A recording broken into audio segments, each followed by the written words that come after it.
આવ્યા છીએ? શું શીખવા માટે? બીજું સાયબર હેલ્પલાઇન. બીજું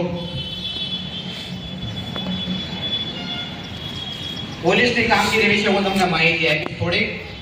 કોઈ પણ જગ્યાએ તમે ઊભા છો અને તમને તાત્કાલિક પોલીસ મદદની જરૂરિયાત છે તો કયા નંબર ઉપર તમે કોલ કરશો?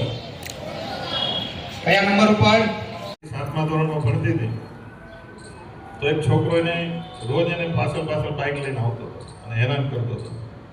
એટલે એને એ દીકરી એટલી મૂંઝાતી હતી કે હું ઘરે કહી દઈશ તો મને ભણવા નહીં મોકલે અને શિક્ષકોને કહીશ તો એ મને ટોકશે. પછી આવી રીતે એક કાર્યક્રમ હતો ત્યારે અમે કાર્યક્રમમાં જઈ શકો છો.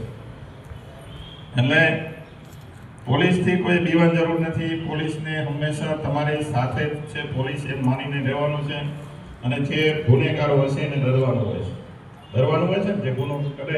ઘણી વાર એવું બનતું 100 નંબર હતો ત્યારે 100 નંબરમાં ખોટી રીતે બહુ ફોન અને હવે તો પોલીસ જ આવી જાય. તમે ફોન કરો ને તમારો નંબર આવી જાય તરત જે તે જગ્યાએ પોલીસ પહોંચી જાય. એટલે